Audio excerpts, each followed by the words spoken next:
안녕하세요. 나는 콜렉터입니다.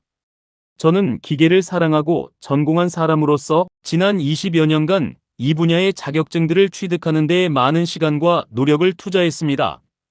그동안 많은 기계 자격증을 취득하였지만 이 노력과 시간의 결실이 현실에서는 전기기사 자격증 하나만도 못한 대우를 받고 있다는 뼈아픈 현실을 고백해야 할 것 같습니다.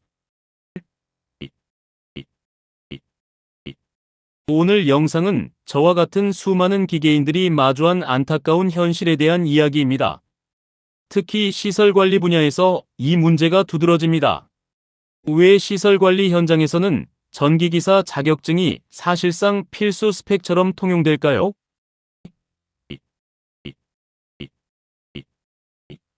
물론 전기 분야가 법적으로 안전관리자, 선임이라는 강력한 무기를 가지고 있기 때문입니다.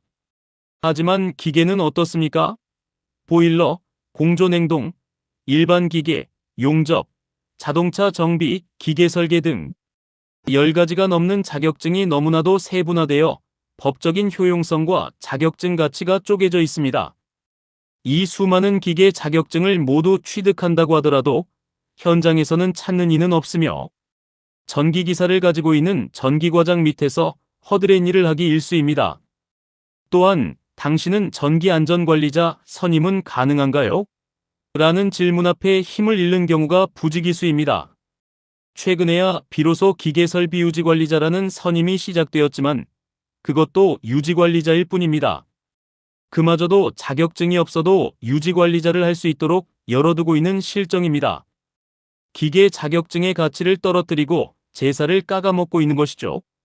이에 반하여 전기기사는 진입장벽도 높을 뿐 아니라 시험도 어려워 어느 정도의 가치가 유지되고 있습니다.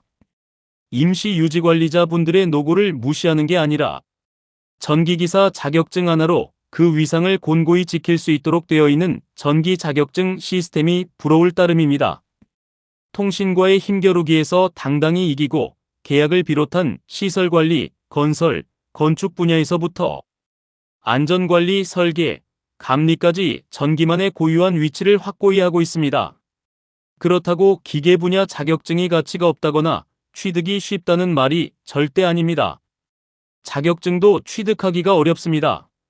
그럼에도 불구하고 2개 이상의 기계 자격증을 가지고 있는 분들도 많습니다. 하나하나가 고도의 전문 지식을 요구하는 정말 어려운 자격증입니다. 하지만 그 효용성이 너무 세분화되어 건물 관리라는 통합적인 환경에서는 그 빛을 발하기가 어렵습니다. 이 자격증들을 합쳐서 얻는 포괄적인 법적 권한이 전기기사 자격증 하나가 가진 통합적인 힘을 따라가지 못하는 것이죠.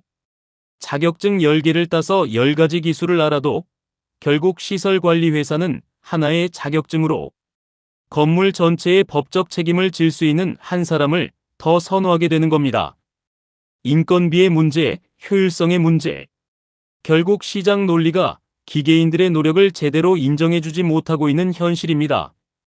기계 분야의 전문가들이 단순히 유지관리자를 넘어서 관리자로서 제대로 대우받을 수 있는 길은 왜 이렇게 좁은 걸까요? 그렇다면 이 안타까운 현실을 어떻게 바꿔나가야 할까요? 저는 기계 분야에서도 통합적 가치를 갖는 자격증이 필요하다고 생각합니다. 예를 들어 보일러, 공조, 냉동, 가스 등을 포괄적으로 아우르면서 법적 선임 권한까지 부여하는 가칭 기계설비기사 같은 자격증이 도입된다면 어떨까요? 아니면 기계기사는 어떨까요?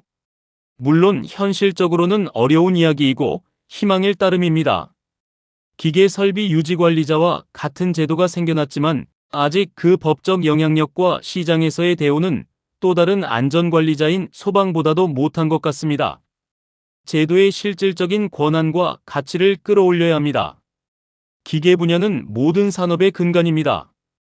우리 기계인들이 제 목소리를 내고 우리의 노력과 지식이 법적 그리고 경제적으로 정당한 대우를 받을 수 있었으면 합니다.